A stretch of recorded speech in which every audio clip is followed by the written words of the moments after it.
General ওয়াকারকে ব্যক্তিগতভাবে অত্যন্ত স্নেহ করি। সে আমার ছাত্র ছিল, আমি তাকে ভালোবাসি। সে একটা ভালো মানুষ এবং দেশপ্রেমিক মানুষ, না হলে আজকে যে ভূমিকা সে পালন করেছে এটা করতো না। আসসালামু আলাইকুম সুপ্রিয় দর্শক, আমি সাথে আছি মোহাম্মদ ইব্রাহিম খলিল সুমন। অবশেষে ন্যায় বিচার পেলেন ব্রিগেডিয়ার জেনারেল আব্দুল্লাহিল আমান আজমি।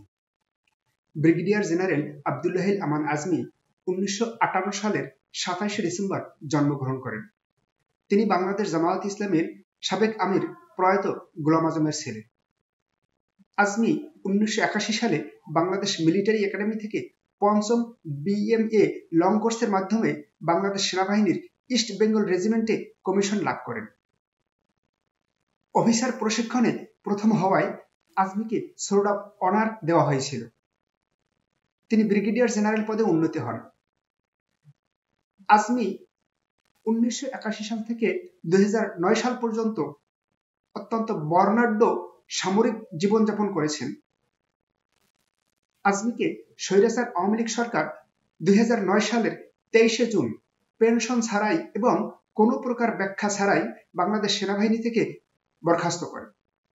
2016 সালের 22শে আগস্ট রাতে আব্দুল্লাহিল আমান আজমিকে বাংলাদেশ পুলিশের সাদা পোশাক পরিহিত অফিসারেরা ঢাকার মগবাজারে তার বাড়ি থেকে তাকে আটক করার পর গুম করে। 2024 সালে ছাত্র জনতার জুলাই বিপ্লবে স্বৈরাচার হাসিনা ক্ষমতা ছেড়ে ভারতে পালিয়ে গেলে আয়নাঘর নামক হাসিনার টর্চার সেল থেকে বেশ কিছু সংখ্যক লোক মুক্তি পায়। ব্রিগেডিয়ার জেনারেল আজমিও তাদের একজন। হাসিনা তার অবৈধ ক্ষমতা টিকিয়ে রাখতে বিভিন্ন শ্রেণী পেশার অসংখ্য মানুষের উপরে নির্মম অত্যাচার, নির্যাতন, নিপীড়ন করেছে। বিশেষ করে বাংলাদেশ জামায়াত ইসলামী এবং বাংলাদেশ জাতীয়তাবাদী দলের অসংখ্য নেতাকর্মীকে গুম খুন করেছে। হাসিনা ভারতে পালিয়ে যাবার পর 5 আগস্ট রাতে সেনাবাহিনীর সাবেক কয়েকজন কর্মকর্তা এবং বিভিন্ন সময়ে গুমের শিকার ব্যক্তিদের স্বজনেরা ঢাকা ক্যান্টনমেন্ট এলাকার কচুক্ষেতে সমবেত হয় প্রতিরক্ষা গোয়েন্দা পরিদপ্তরে আয়নাঘরের বন্দীদের মুক্তির দাবি জানান। এরপরই তারা মুক্ত হয়ে ফিরে আসেন।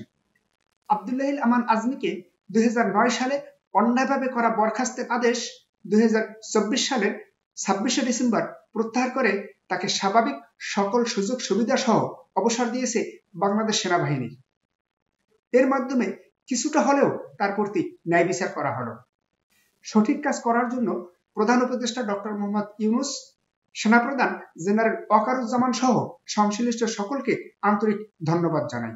সুপ্রিয় দর্শক, আমার এই ভিডিওর বিষয়ে আপনাদের যদি কোনো মন্তব্য থাকে আপনারা মন্তব্য করুন, আলোচনা করুন, সমালোচনা করুন।